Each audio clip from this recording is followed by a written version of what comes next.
If I could ask you to take your seats, we'll get started in a few seconds. I hope you're feeling recharged and recaffeinated. We have a great lineup of speakers for the next session. This session is about global market signals and customer expectations. We will have another panel session at the end, so please get your questions in. We have one speaker joining us remotely, but she will be here for the Q&A, so you can ask questions of any of our next speakers. We're privileged to have Professor Zhiping Zhu, a professor at the Institute of Environment and Sustainable Development in Agriculture in Beijing, China. We also have Matthias Hess from the UC Davis Department of Animal Science, and the live connection from Australia from Leann Palmer, the Assistant Secretary of Climate Policy at the Department of Agriculture, Fisheries and Forestry. Do keep your questions flowing as our three speakers take the stage. Firstly, I'm going to hand to Professor Zhiping Zhu to share China's perspective on the rising global demand for low emissions animal agriculture.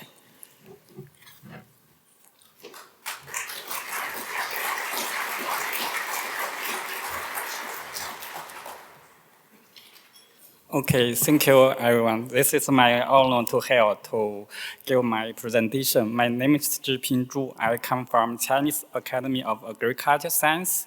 Today, my presentation will give some idea about policy action and practice for greenhouse gas emission reduction of the animal agriculture in China.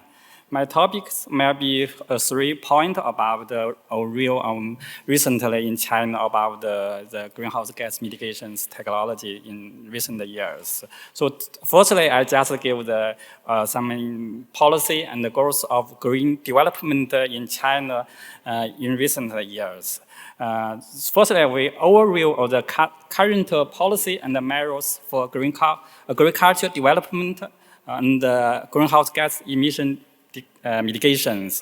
In recent years, Chinese government very focused on global development and social, ecology design. So we have released a lot of policy, just like green development, adaptation in climate changes, and in recent years, we also focused on greenhouse gas mitigation technologies. In recent 5 years, we released a lot of policy and regulations to how to measure the mitigations for greenhouse gas issues, just like emission reduction and carbon sequestration in agriculture and the rural areas. And also we released about the not just non-carbon dioxide emissions issues, just like methane emission control action plan. And also in China, as you know, we are bigger countries, so we also wanted to develop the carbon market issues, national carbon market issues for green and low carbon emissions. And also, as you know, Chinese also released our new NDCs, that's 2035. That NDCs we were focused on to how many greenhouse gas we need mitigated targeted in the next 10 years. And just last month, Chinese government released the 15th 5 years plan. In these plans, we have not just the program, and we have a lot of investors focused on non-CO2 emission reduction issues. Later, we have targeted how many non-CO2 emissions targets. So all these policy and issues are also focused on agriculture sectors. The main goals of green and low carbon development in animal sectors, we have some issues, just like by 2013, the animal manure utilization rate will be more than 85%. Right now, it's about 18%. For next 5 years, we have little more 5% increased. And the animal production methane emission intensity will further reduced. And the same year, the non-CO2, including agriculture sectors, reduction capacity reached about 30 million tons CO2 equivalents. So in recent years, we also established greenhouse MRV systems and developing the national carbon market so support to how to develop the low carbon society. And for the next 10 years, the Chinese government also released we need to get the net greenhouse gas emissions decreased about 7% to 10% after carbon peak. The carbon peak area, the year may be before 2030. So after we come back the carbon peak, we will do the mitigation technologies very useful for us. So the next point, I just gave the brief introduction about the greenhouse gas emission status in China. As you know, China is a big country, so the emissions is very major issues. So methane is also a major source of non-carbon dioxide emission in China. About 70% of emissions come from methane. But agriculture is almost contribute about 40%. And in recent years, it's only always keeping in a slow growth rate continuously. So in China, we have how to control the methane emissions. The agriculture is also very key area we need to meet to find some way to mitigations. But for agriculture sectors, livestock is also a major source of greenhouse gas emissions. So as you know, China is the largest greenhouse gas emission in the world. It's about 14.3 billion tons CO2 equivalents. But as the agriculture only contribute 6.5%. But as you mentioned, in Netherlands, it's almost half. But in China, right now, it's only 6.5. But in recent years, the percentage is increased because other sector is decreased. But in animal sector, it's still increased. So in agriculture sector, livestock also contribute half of the greenhouse gas. So we need to focus on livestock sector. It also is a very important area. But for livestock sectors, methane is also a key greenhouse gas, so almost contribute 97%, and nitrogen oxide only contribute about 12%. So we need to focus on enteric fermentation mitigation technologies. But don't like Netherlands, the New Zealand, Chinese also is the largest pork production in the world. So we also focused on manure treatment issues because manure treatment also contribute almost 36%. So we need to do some technologies to mitigation from manure treatment sectors. So methane emission increases slowly in the agriculture sector in recent years because the food requirement and also the people requirement just like meat and dairy milk is also increased. So in recent years, we need a lot of these emissions. But the intensity is decreased frequently in recent years because the productivity is increased quickly in recent years. So we need to find some way to decrease. Finally, we just give some point about what we development and what we have done in the China, how to mitigations technology used.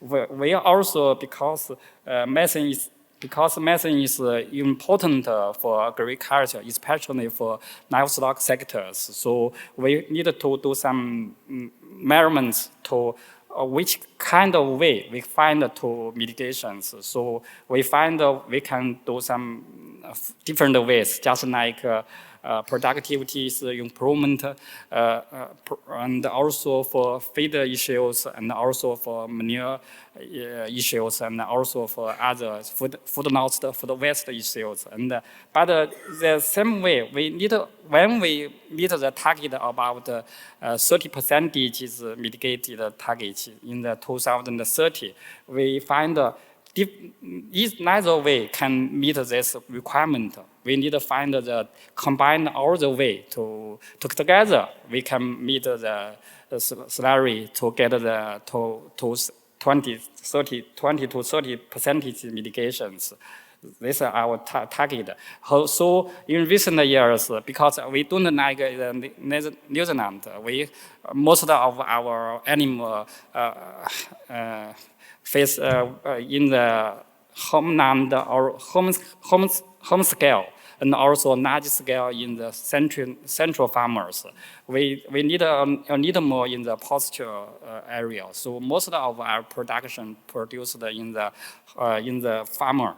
So we need to find some way to decrease some mitigations. So we increased some ways, just like roughage qualities. We find that silage can be useful for reduce the methane emissions. At the same time, we can increase the productivities. So in recent years, the Chinese government also promote the supply of high quality forages. The area of green to forage conversion has reached about 1.5 to 5 million hectares toward to the planting of the whole plant of corn silages and also alfalfa and so other high quality forages. So the annual supply of high quality forages has reached about 67 million tons. So at the same time, we can reduce the concentrate feed issues. And the second time, because we have found some new ways to just like adding mineral nickel bridges to reduce emissions. That way is just not to mitigation methane, but we want to increase the productivities. That these bridges can improve the feed conversions and get more milk productions. But at the same time, that way can mitigate almost 20% of methane emissions. So that way is win-win technologies to feed issues. And another way, just I mentioned, that we focused a lot of technologies to find a new way to manure treatment issues. So recent years, most of our technologies to do is about methane recovery from large scale biogas project. So we build a lot of high quality biogas plant in different area in China. Also for large scale open lagoon, we also encouraged to cover the lagoon to connect the biogas and utilize it for the renewable energy in field. But as you know, Chinese government also employed the national carbon market. So last year, the Chinese government all released some two methodological for animal manure treatment. One is central treatment of agricultural waste, and another one is about biogas renewable and utilizing from the pig farmers. As you know, pig farmer can contribute about 75% of methane emission in manure sectors. So that is the key issues.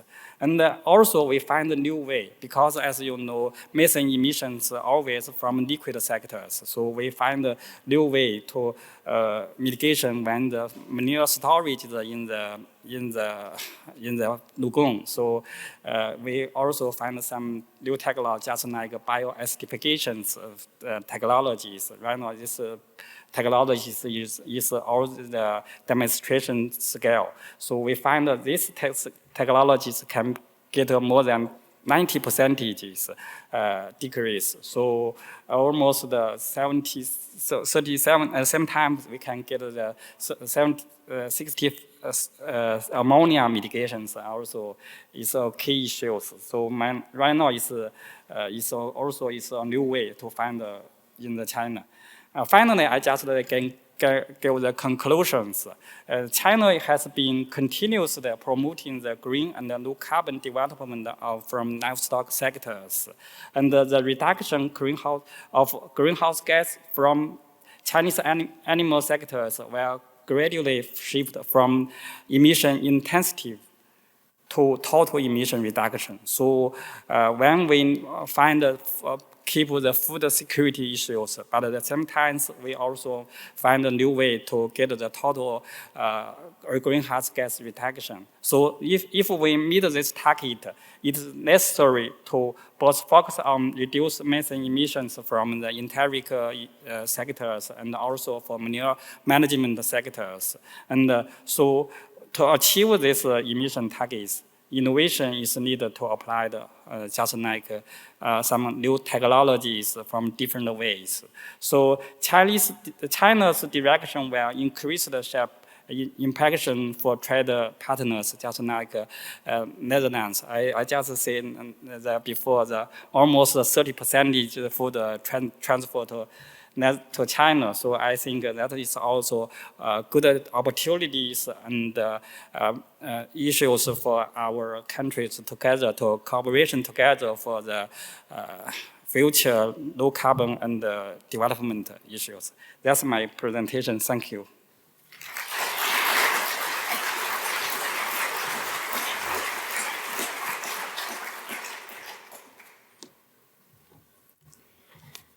Thank you, Zhiping. I have a lot of questions in my mind about the tiny sliver of enteric methane represented by yaks on your chart. But yaks aside, I think New Zealand researchers will see a lot that's familiar in those mitigation technologies and research findings. Our next speaker is Matthias Hess from the UC Davis Department of Animal Science. I'll hand over to him. He's going to share United States perspectives on the rising global demand for low emissions animal agriculture.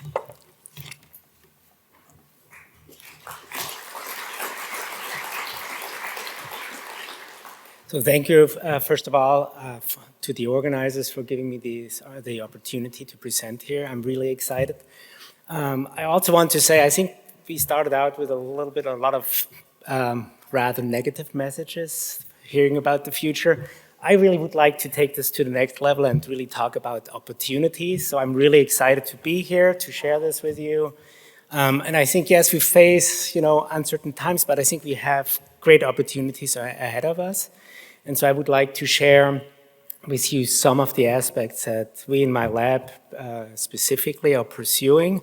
And so hopefully that will be exciting to you as well. So we specifically will talk about how we use microbiome techniques, specifically genome engineering of these microbes to reduce methane emission in ruminants. Let's see, there should also be a laser. Oh, okay. So first of all, I would also, or second of all, I also would like to acknowledge all the funding agencies that have been providing me with very generous support. And without their support, I would not be able to do any of what I'm actually talking about today. And this also kind of maybe really kind of outlines really the opportunities that are out there, and that there are people that believe that climate change is real. I think you guys in New Zealand, you know this. Unfortunately, I'm living in a place where this is not so obvious. So keep that always in mind. And so I think I always need to remind myself, there are places where people actually believe in science. And yeah. I also want to point out here, I think I can't really speak about how situations are generally in the US. The US is very, very large. And I think not coming from the US originally, I think we always forget this. So I'm very fortunate to live in California, where we are also very similar to New Zealand. We are actually at the forefront of science, and specifically agriculture and climate change. So there's a lot of effort to actually really do the right thing.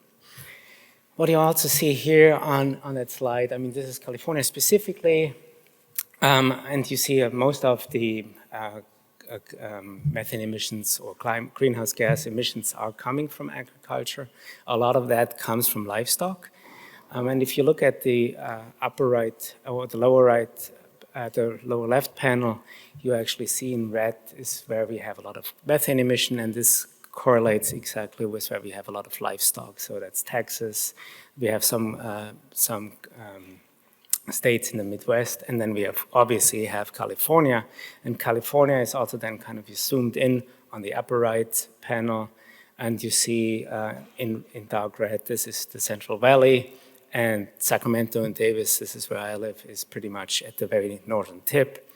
And so there's this clear correlation between methane emission and also dairy and cattle, beef agriculture. Now, in 2013, California came out with a Senate Bill 1383, which was mandating methane emission by 40% by the year of 2030, compared to the baseline of 2013. And fortunately, we are actually on the right track. It will be difficult to achieve this, but we already have achieved like 50% of that goal, so we are on the right way. And I think it's not bad to necessarily adjust aims if we need to, but I think keeping in mind that reality always changes. Now I'm going to talk about, it should be animated, but anyway, so I originally wanted to talk, you should only see the lower right part. This is basically kind of depicting where I'm actually from. I'm originally from Ravensburg. And if you actually have kids or if you like puzzles, you know that city, or you at least use a lot of products that we actually generate, so we make a lot of puzzles. And that's also what I really love to do for work. I like to solve complex pictures, and that's the reason why I went into microbiology. So on the left, you kind of see, kind of depicting how microbiologists have worked in the past. They go out in the field, they collect samples, and then they try to grow these microbes from these samples in the laboratory.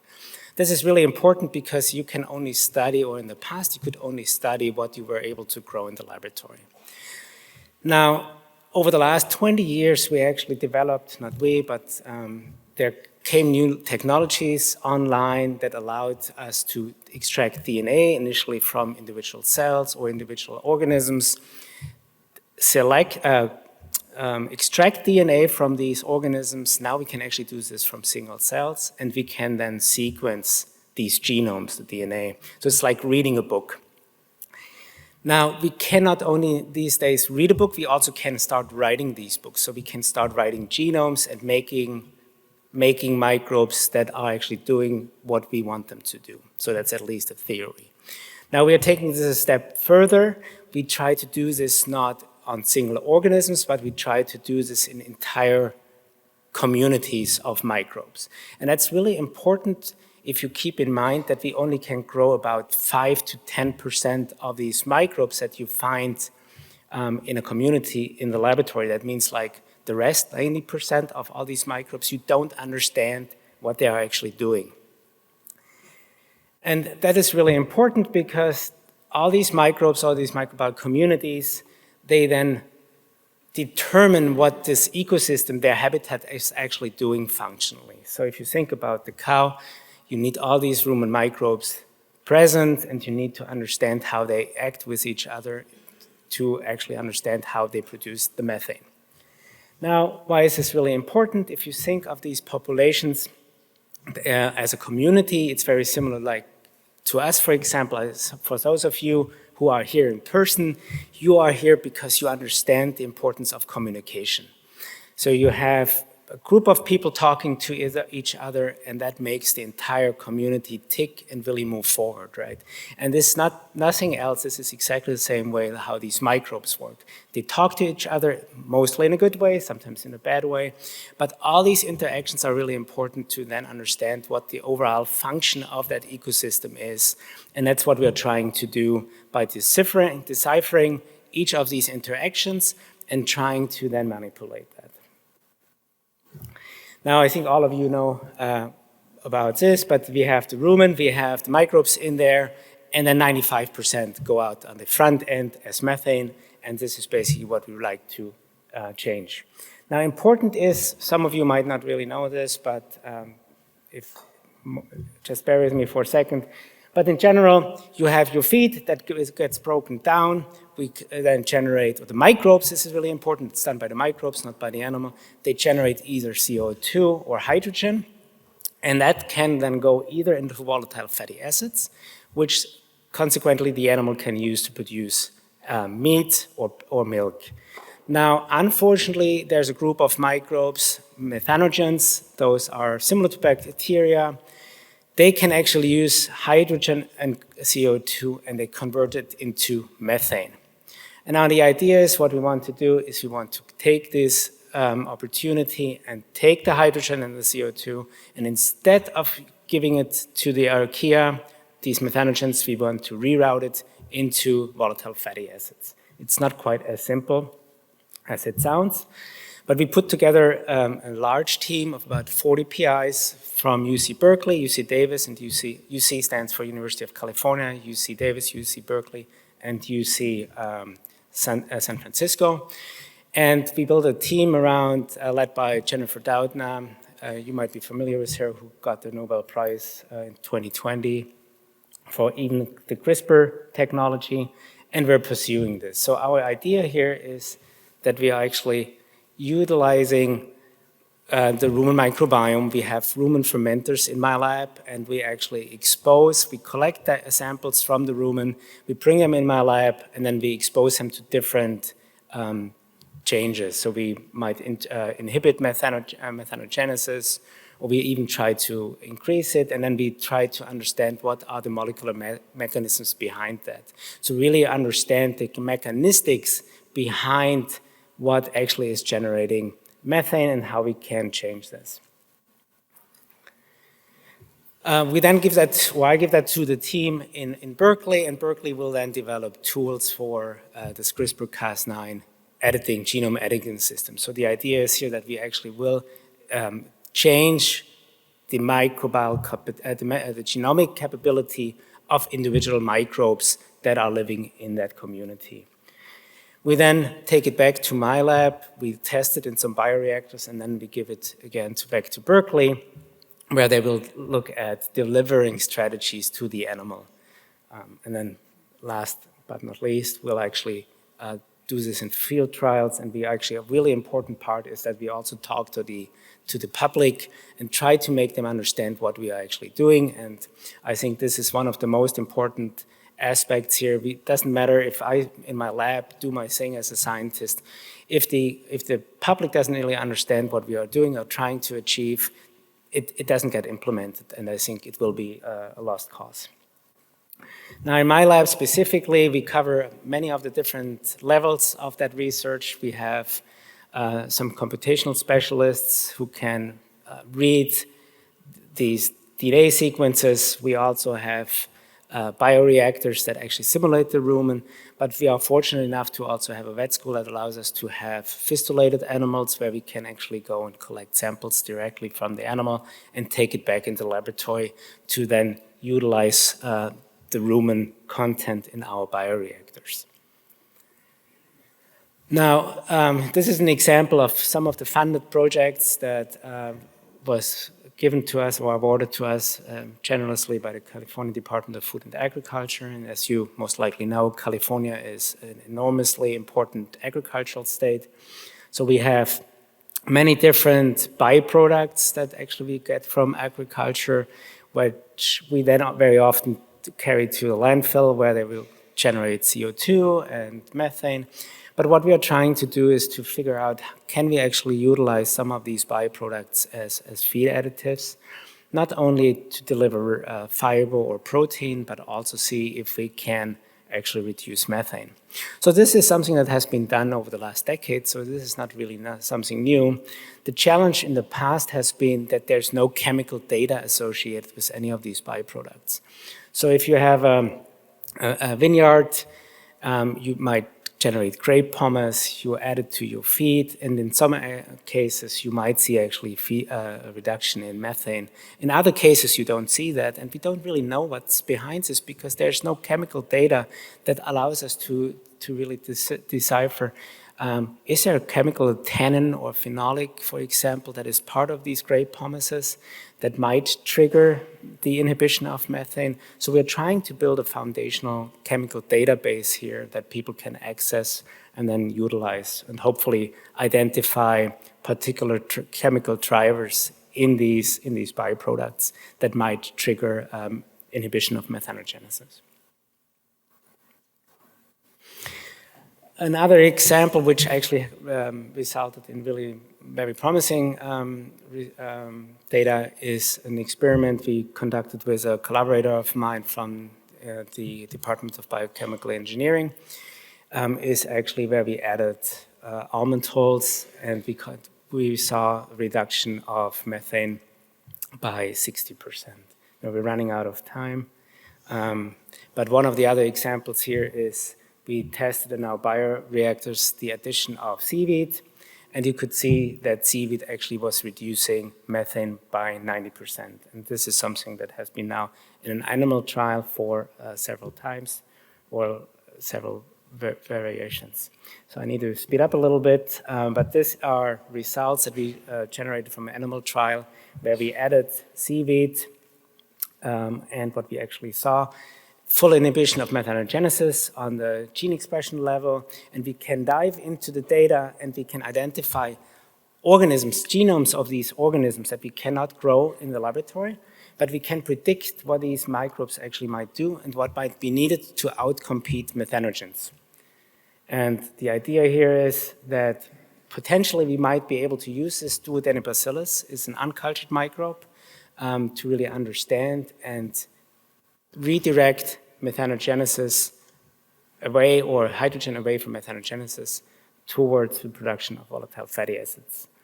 So it's a potential solution how we can actually redirect hydrogen away from methane towards succinate specifically by these duodenobacillus, or microbes that we engineer so that they can do similar metabolic functions. So with that, I want to conclude this talk and really appreciate and really acknowledge all the hard work that's being done in my lab. I'm only the person who is fortunate enough to come and visit nice places like Wellington. And with that, also thank you to the audience and for your attention. And I think I can talk about this later on in the panel discussion, since we're, I think, pretty much on time right now. So thank you for your attention.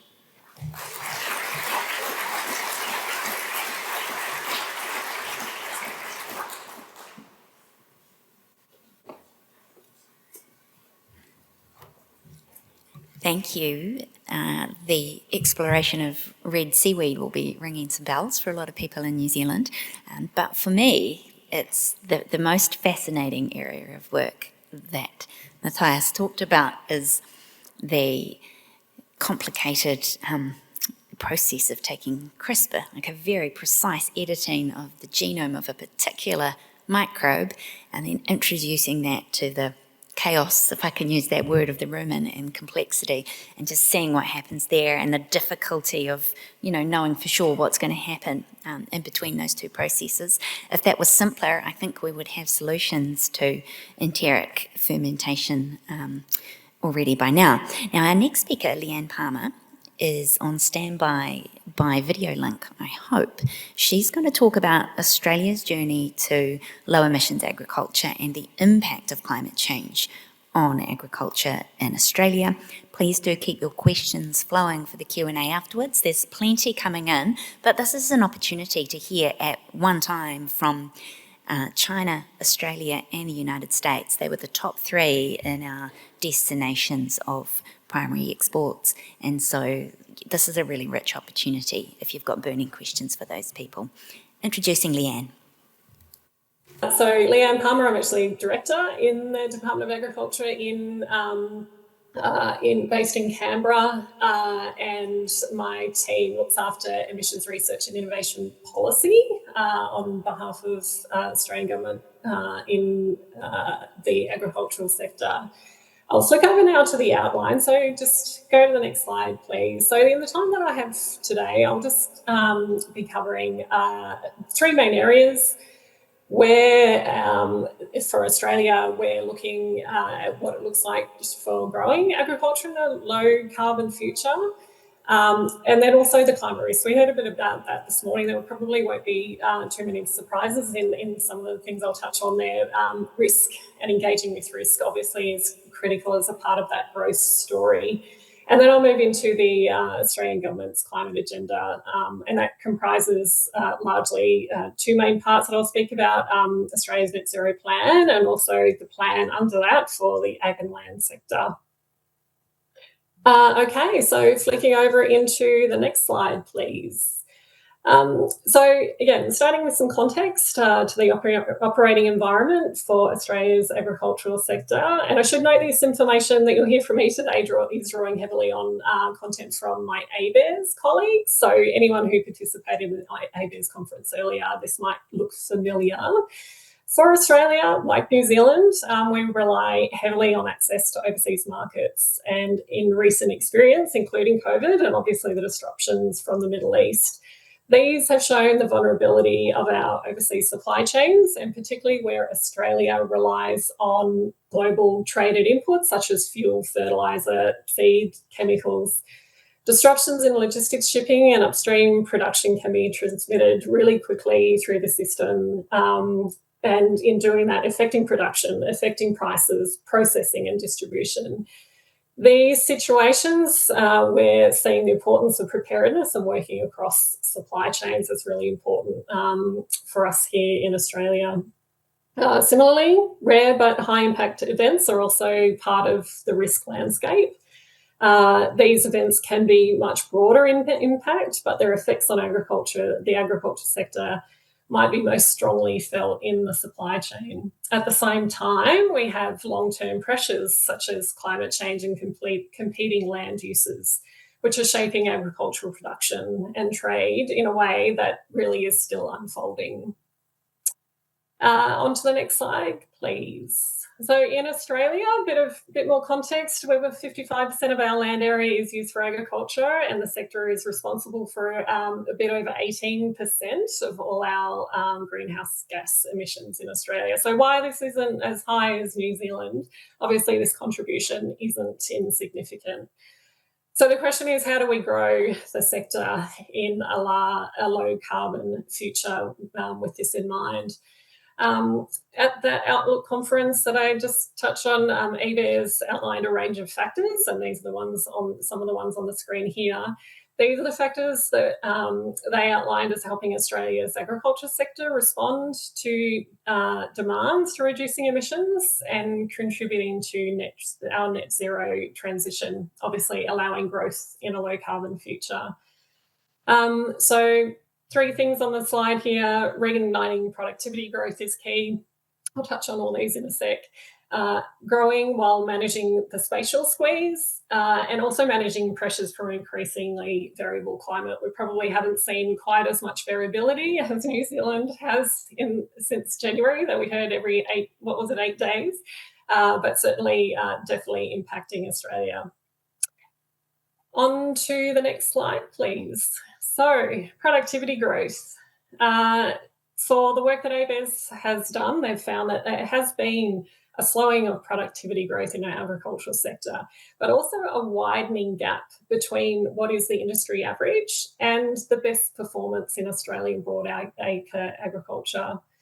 What this means is that although our productivity frontier is growing, so that growth is there, the average farm isn't getting any closer to operating as efficiently as the best performing farms. For us, we really see this as a missed opportunity, and that widening gap shows there is definitely scope for more improvement.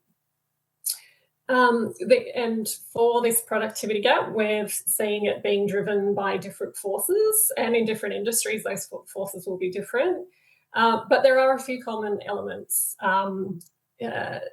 that will be needed to address. So some of those common elements are around reforms. As I mentioned, the risk of climate change. We've got pest and disease pressures, needing to incrementally increase innovation, progress and adoption, and lowering of business churn as well. All these have seen our productivity numbers stall, so we're looking at those. Reigniting productivity growth to close that productivity gap I just talked about will take effort from industry, the innovation system, and also obviously from government in our policy settings. Regulatory reforms and ensuring strong competition, also really important. Focused R&D effort. This is close to home for me, given my role in Department of Ag. Focused R&D effort could also both lift that productivity frontier, obviously, and close that gap. And therefore, that's holding significant potential from our perspective. In ABARES work, they've found that the payoffs from this R&D potential could be large, that is, closing that gap with R&D. In closing that gap even halfway, over the last 4 years, that could have added the equivalent of around $1.8 billion in additional output per year to Australia's broadacre agriculture sector. Next slide, please. So this is one of those elements that I talked about earlier, and that's the spatial squeeze and managing that. So we do see an increase in renewables in Australia, investments in Australia's electricity grid, carbon sequestration, growing pressure from conservation. All these will increase competition for Australia's land and, of course, our sea and forest resources as well. Many of these have been viewed as trade-offs alone, lifting production potential and potentially impacting that productivity gap as well. While there is a nuanced story across sectors and regions, the situation could present opportunities. For example, land-based sequestration could lead to very significant investments in the land sector, while also being able to co-invest with agriculture. But given the differences in carbon potential and the profitability of agriculture, there is a natural incentive for sequestration activities to be spread out, and this spread is what we see on the slide here. Modelling by ABARES shows that most sequestration could happen in areas where agriculture continues, and that agriculture will still grow. And in fact, that growth is around 39% out to 2050.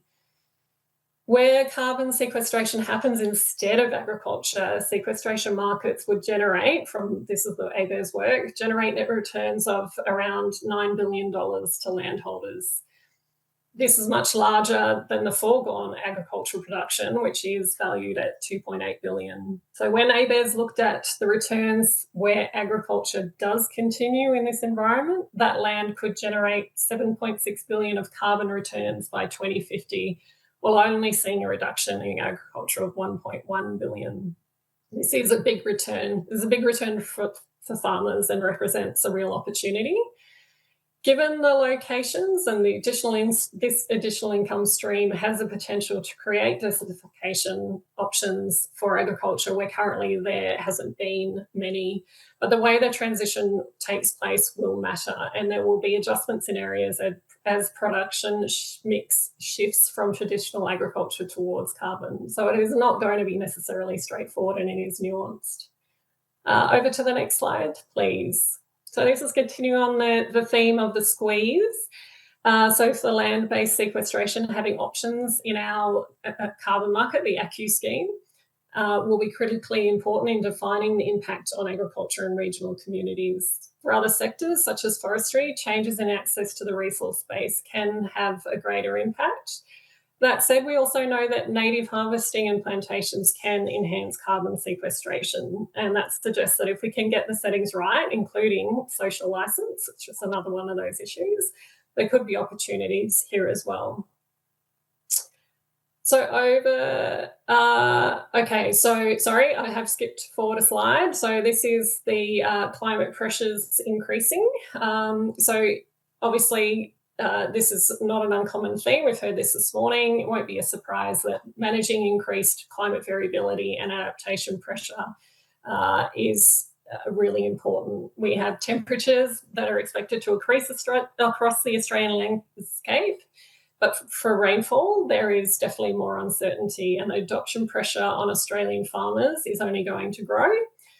This pressure will vary, but is expected to be most acute in northern beef and our western cropping regions. For others, though, while averages may look like the period since 2000, variability increasing, and that will include swings from wet to dry. But looking forward, better anticipation of oncoming droughts and climate pressures will be needed to help with preparation.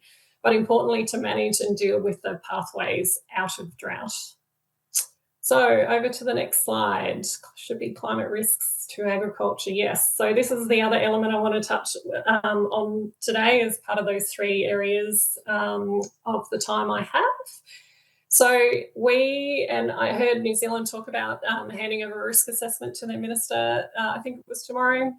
We have a national climate risk assessment that was actually put out in September last year in Australia. And in that assessment, it showed that a warming world poses significant risks to productivity of Australian agriculture. It's probably not a surprise. And it makes managing climate risks a significant challenge and a priority for both government and industry. Then we have our National Adaptation Plan that recognises Australia's primary industries as some of the best at adapting to climate-related risks. However, the projected long-term climate impacts may still undermine existing adaptation efforts, and more will continue to be needed to build resilience and adapt to these risks.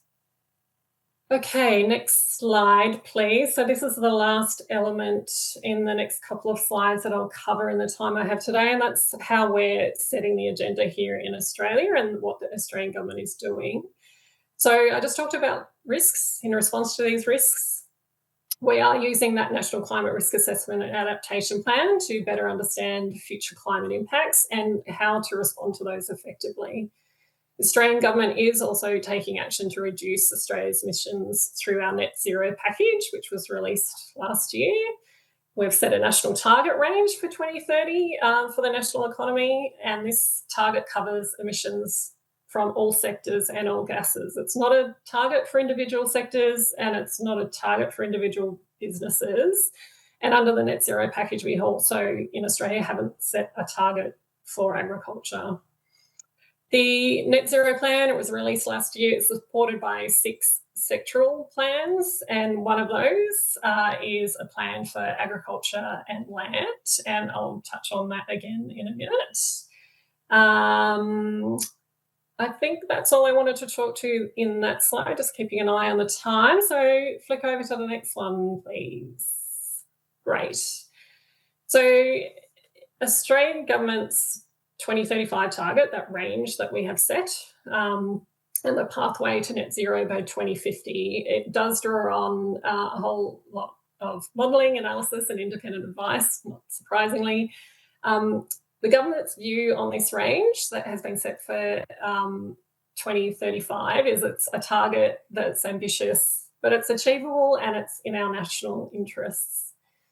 The government's decisions were informed by modelling largely undertaken by Treasury, and the Treasury's baseline scenario is what I've got up on this slide here, that graph on the right-hand side.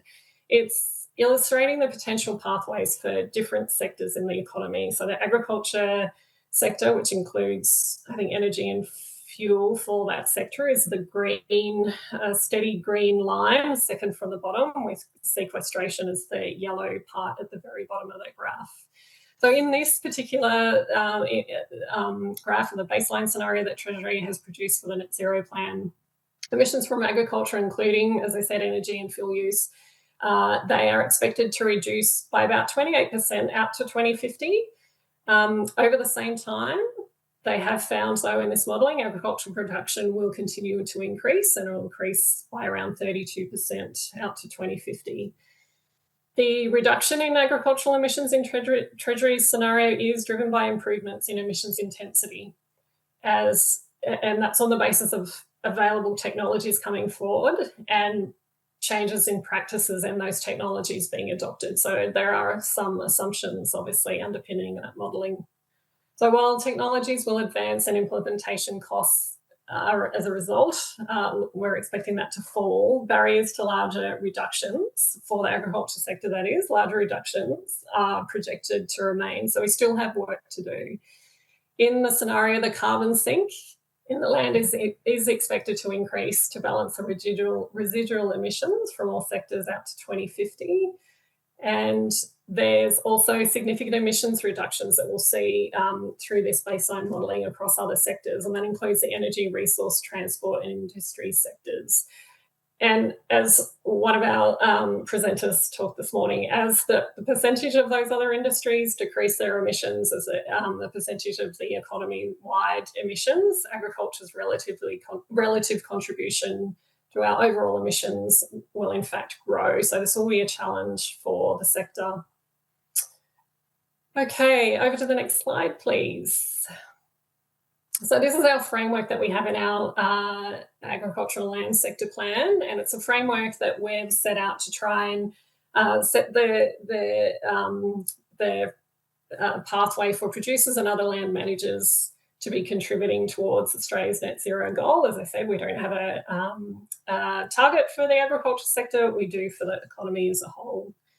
So in the plan, we've basically got the 3 strategic objectives that we're working to, ensuring producers, and I will need to wrap up in a second, I'm getting the online tap. There's 3 strategic objectives, and it's got 4 foundational actions in that plan as well. So if you flick over to the next slide, some of those foundational actions in our sector plan are picked up by these types of investments. And these are only some of the investments that we have. Investment in accounting, so verifiable accounting, where we're supporting producers to know their number. Without knowing their number, they can't do much about changing their number. Money going into a flagship research entity, the Zero Net Emissions for Agriculture Research Centre, which Richard Heath, I'm hoping, will speak more about later today. Lots of other investments, including the over $1 billion in investments through our rural research and development corporations. They are a backbone of our R&D system. So that's just about it from me. The last slide was the question that you've seen from our other producers, the presenters as well. So perhaps I'll leave it there in the interest of time, and we'll go to our Q&A session. Thank you very much.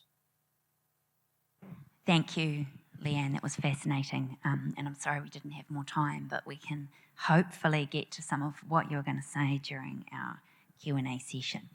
I'm going to get straight into the questions because there are heaps of them. The first one is for you, Zhiping. Are farmers in China regulated or incentivised to lower their emissions? Okay, thank you. In recent years, I think in China, the food security is a priority issue in China right now. So in farmers right now, we didn't do some needed to mitigations, but the farmers encouraged to do some voluntary mitigations. And as you know, Chinese a lot of large-scale farmers, they want to do some improve their productivities. At the same time, they want to do some green development issues. So I think in China, the farmers in recent 10 years, we didn't force the farmers to get the mitigations targets. But in maybe 10 years after 2035, maybe the farmers needed to get the mitigations targets in 10 years later. But in recent years, in Chinese government, we encouraged the farmers to do some domestic carbon market. So we can, from the carbon market, you can earn some money back when you get the mitigation. That's in China we call the voluntary carbon market. That's my answer. Thank you. Thank you. This one absolutely rocketing up the voting. An argument in New Zealand is we're too small to make an impact if other countries aren't changing. This is in respect to our greenhouse gas emissions. How does the international community view New Zealand's work on its greenhouse gas emissions reductions? Any impressions? I think you guys are leading the field, and you have been leading that for more than a decade. I would hope that you're not getting discouraged by the size or the potential fraction you can, what if you have the impact or the change you might implement here in New Zealand, that might not have a global impact, because I think if we don't have leaders in the field that show the world what can be done, it will never happen. So answer is, I think, yeah, what you can achieve globally might locally, might globally have not a large impact, but I think it will be important for the local economy, and it's the right thing to do. So I hope you keep pushing it. Any other impressions on that? For my opinion, I think that is New Zealand is a very important country for agriculture, greenhouse gas mitigations. I think just like GRA organizer. And because Netherlands need of some new technologies and also some investment, how to say, there's some basic technologies, just like how to measurement technologies and some standards to guide the other countries to calculate and also to develop some capacity buildings for other developing countries. I think it's very important for Netherlands to do these issues. That's my opinion. Can I actually follow up on that? And I want to expand my response from earlier. I think what we are talking, when we talk about global methane emissions right now, we also have to remember that is directly correlated with productivity. So if we take, when I talk about carbon and hydrogen going into methane, that is energy that's being lost to the farmer, to the animal. And if we can, so just disconnect the thing about where it's like methane, it's global, it's related to climate change. It also has a direct impact on productivity of the animal and of the farm. So if you, as a local government, can actually change or can reduce methane emission, that also means ideally you change productivity. So there is an immediate benefit to the local economy, to the local farmer, and to the community. So I think this is sometimes, and I forgot about this too, but just responding to that, to the question, I think this is always something we need to understand. This is something Joe Hendy mentioned earlier too, isn't it? Which is that cost of living, productivity, economic growth doesn't need to pull away from climate action. They can pull in the same direction. Leann, you're hidden from me by a giant tree, which you probably can't see on screen. But any thoughts on that from an Australian perspective? Yeah, I guess similar to New Zealand, Australia, it doesn't represent necessarily like the largest contribution to global emissions. So there is some similarities there, I'd like to think, between Australia's position and New Zealand. Interestingly, and picking up on some of the things I spoke about in my talk too, productivity. So driving productivity and needing to develop tools and technologies, practices that are going to drive that productivity growth feeds into a broader, positioning of the sector, agricultural sector, to be able to deliver more for our domestic markets, but also internationally, being obviously export oriented as well.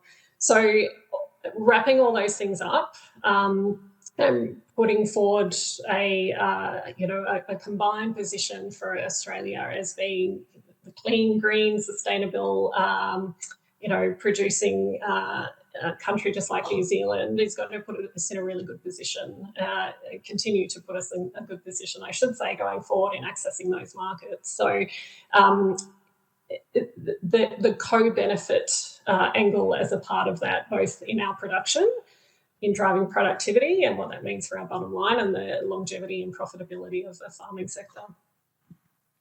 Thank you. I have another question that each of you will have something to say about, I hope. So, Leann, perhaps we start with you and I'll work in the opposite direction this time.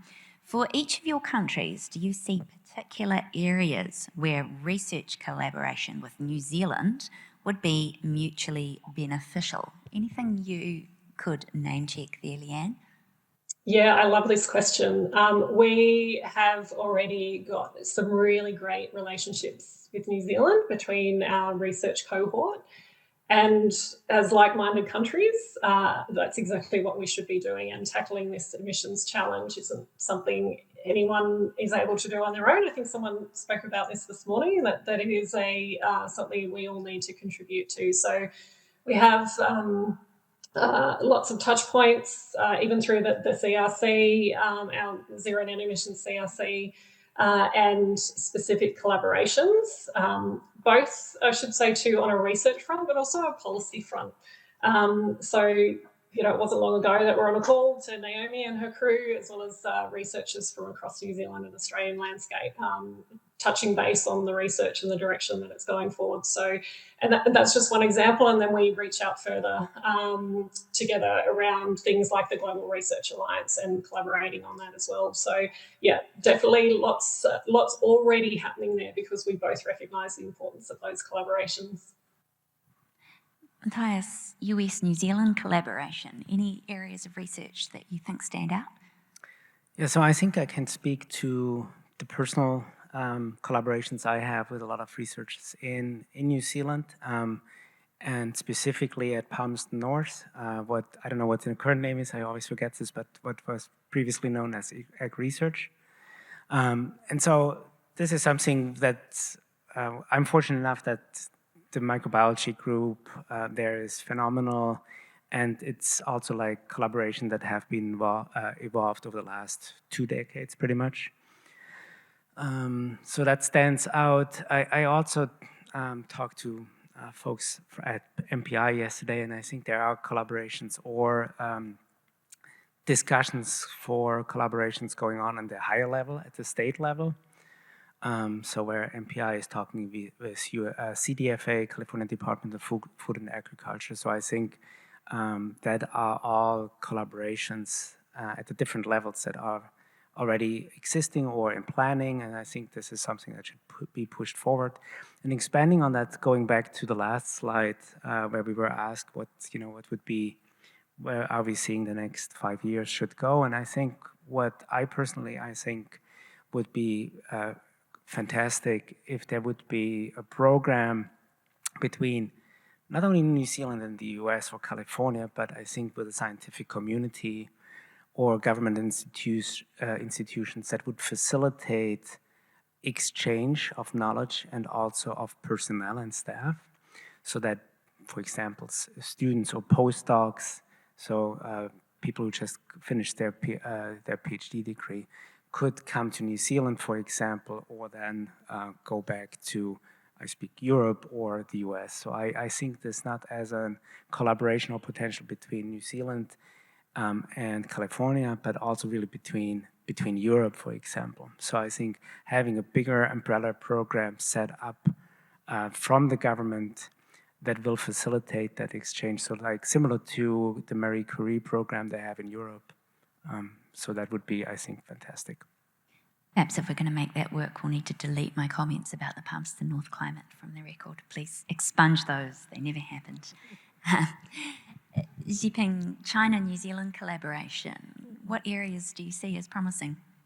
Yeah, as I know, I think in recent years, China and New Zealand is very good cooperations, especially for agriculture sector, as I know.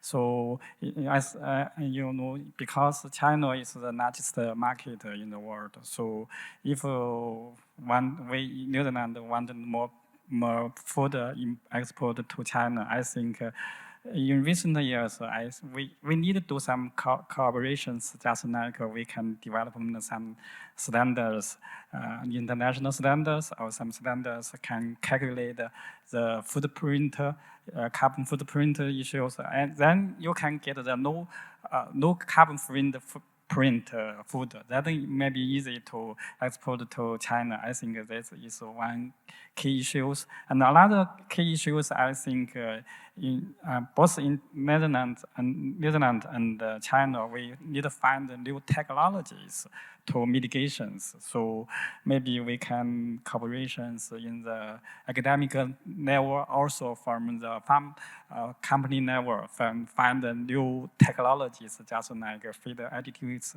and also inhibitors to apply to the farmers. I think that is our next cooperation is very fruitful. Okay, thank you. Plenty for us to get on with. A specific question for Matthias: is your research going to be suitable across a range of livestock and production systems?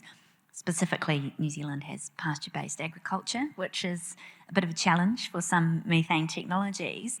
And then a second part to that question, are there any other application challenges you foresee? So let me try to answer one by the other. I think what we're trying to do is finding solutions that are applicable for not only dairy, where you have animals in the feedlot, but also grazing animals. So the idea we have is that we want to change the microbiome really early on when we have calves. So then when we then release them into the wild for grazing, that we have a changed microbiome and that sustains. So we actually do have an animal trial going on right now that looks at from birth until slaughter at the microbiome of the animals, and see how early we can establish these changes and how long they persist. This animal trial was started about a year ago, and we are just collecting the final data. So hopefully we'll have responses for that soon. The other aspect, so let's think about, if we talk about ruminants, then it's not only cattle, but we also talk about sheep, for example, or different locations. So I actually just had a call yesterday with 12 people, or people from 12 different locations, including New Zealand, but also China. We have Sri Lanka. And my lab is leading a global survey where we actually look at the microbiomes of from these different locations from animals. And the idea is to really pinpoint or identify key species that really drive the change in methanogenesis. So the idea is we want to find solutions that are applicable to all of these locations. It might also be that we might have different solutions for different locations. We don't know yet. That's what we're trying to find out. So the challenge always is that what we're doing right now is audacious, as the project by itself already kind of indicates. We don't know what will be happening, but there's a lot of fundamental science we are actually working on right now, and it's still a long way until we have the application ready to go. But we are fortunate to have the funding to actually go after it. So sorry, I can't provide a concise answer to that, but the idea is, yes, we should have solutions for all of that. Microbiome work in calves, certainly of interest, I would say. Now, this may be our last question, but I'll try and get through two more if we can. This one is for Leann. How does Australia balance the competing policy areas of food production and carbon sequestration? Great question. The work that ABARES has done has looked at some of this, and if there's a way to do this, I can certainly provide a link to some of that modelling work and the paper that they released around that. That does show that sequestration as a big element of our net zero agenda will need to increase, but it does also show that agriculture will continue to grow under that modelling as well. So it's not one or the other. There are opportunities for both to occur. That will be nuanced. I think I touched on this in my presentation. There are areas where that is going to be something that needs to be worked through, and the balance that actually occurs there. It is also something from the food security angle that is being considered for our national food security strategy that's currently under development at the moment, is looking at a whole range, as you can imagine, aspects of food security and land use pressures are among that as well. But as I said, looping back, it's the ABARES work that was actually looking at this and did show that agricultural production would continue to increase at a slower rate, but it would continue to increase where sequestration was occurring. Thank you, Leann. I could keep going. There's an endless list of questions here, but unfortunately we need to get on to the very important matter of lunch. Thank you to the three of you so much for representing a huge portion of both our trading relationships, but also our scientific relationships, which I think it's important to nurture now, perhaps more than ever. Really great discussion, and I'm sure people will pop up to you during the break if you don't manage to escape fast enough with all of their unanswered questions, which you can get into one-on-one. Now, a couple of quick housekeeping things before the break. You're invited to take 60 minutes, I almost said 20, 60 minutes to enjoy lunch and network in the exhibition hall. Please be seated again by 1:15, that's 1:15. You will hear the increasingly intense moo, signalling the start of this afternoon's sessions. You won't be able to miss it. It's my favourite part of the conference so far. So please go and have a chat in Nanada. Some kai, and we'll see you all back after lunch. Thanks so much.